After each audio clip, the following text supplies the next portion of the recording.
to another episode of Conversations with Coryn. Today, I'll be interviewing the CEO of Nevis Tourism, Mr. Libert. So come on, guys, let's go see what he has to say.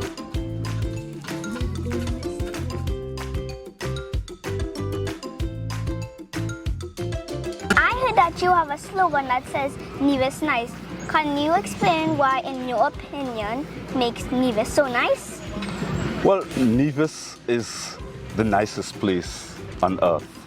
It's the place where anyone wants to come, going on a vacation to rest, relax, get away from everything.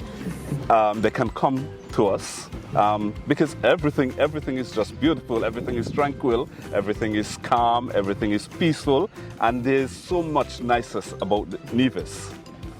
Okay, so I haven't explored Nevis as much as I'd like to, if I'm being honest.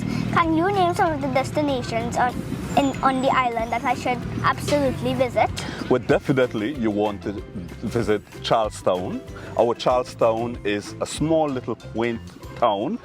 Some folks says that if Columbus is to return today, it's the only place that he would remember, and that is because Charlestown has not developed into the bustling town as a lot of the other cities. So definitely Charlestown is a place for persons who want to visit, would want to come and visit. Then we have the birthplace of Alexander Hamilton. Do you know heard about Alexander Hamilton? Well, Alexander Hamilton was born on Nevis in 1757. He was one of the founding fathers of the United States of America Constitution, and his face is on the US $10 bill. So we have a small museum that is dedicated to him, and there's a play in New York, the Hamilton play, that is dedicated to him and his life within the US. So that's one of the places that you definitely have to visit. Then we have the Bath Hotel and Thermal Springs. The Bath Hotel, built in 1778, was the first hotel to be built in the Caribbean.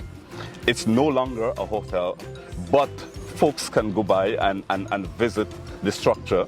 And on the grounds of the Bath Hotels, there are some springs. They're very hot springs that you can go. Persons are invited to go and take a dip in and enjoy the therapeutic water that is there. So anyone who has any ailment out there and wants to get rid of them, they can visit the Bath Springs and the thermal bath that are there. You have Cuttle Church.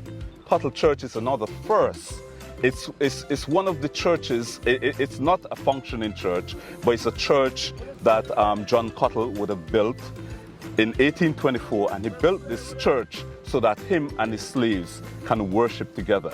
Cuttle saw the importance of the education of his slaves, and that's why he wanted to break away the disintegration that was happening between slaves and their masters. So John Cuttle built this church. So that's one of the places that one would visit. And then you have the St. Thomas's Church. St. Thomas's Church is one of the oldest churches in the Caribbean. It's dating 1628, and that's one of the church that we encourage persons to go and visit when they come to the island. Okay, now let's talk about food. Food. Can you tell me where I can go on this island to get the yummiest local cuisine? Well, food, any place on Nevis, you can get food. We're here on Pinnis Beach, and right on the beach we have a number of restaurants where you can get lots of seafoods, lots of grill items and so forth. So on Pinnis Beach there's a wide variety of dishes and restaurants that persons can sample.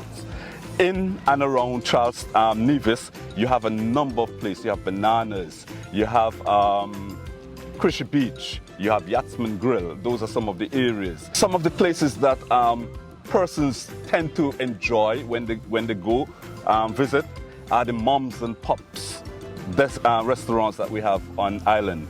And these are the undiscovered places, niches that we have on islands. Passion Bar and Grill, Esme in Butler's Village. And when you go around the island, you'll find these very, very small restaurants, bars, and snackets that one can patronize and enjoy. I'm curious, how and when did the Mango Festival begin, and why is it important to the island? Well, Mango Festival, we're in our 9th year. It began in 2014. Yes, so next year we're going to be celebrating our 10th anniversary.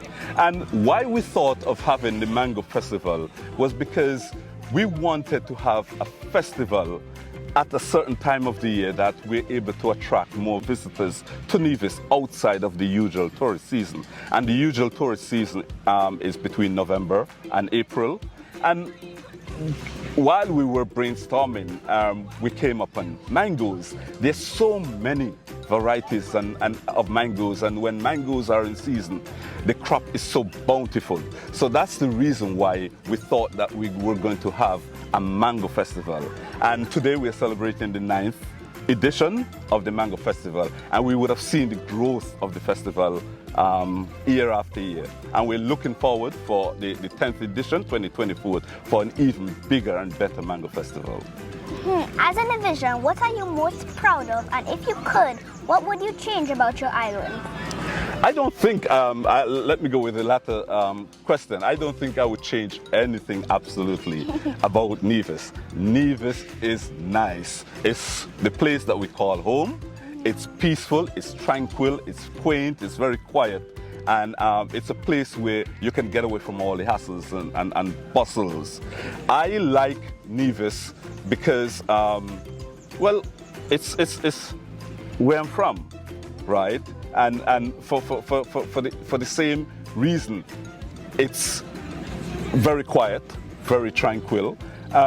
We have not developed too big for what we can control.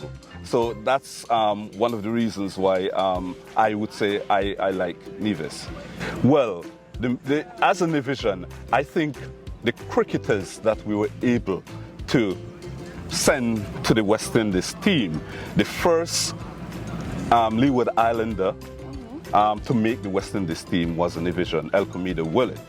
And over the years, we would have had a number of Nevisian cricketers that are on the West Indies team. So when you look at the size of Nevis and the number of persons, we have done quite well. And that's one of the things that I'm very, very proud about. This event looks really fun. Can you show me around? Most definitely.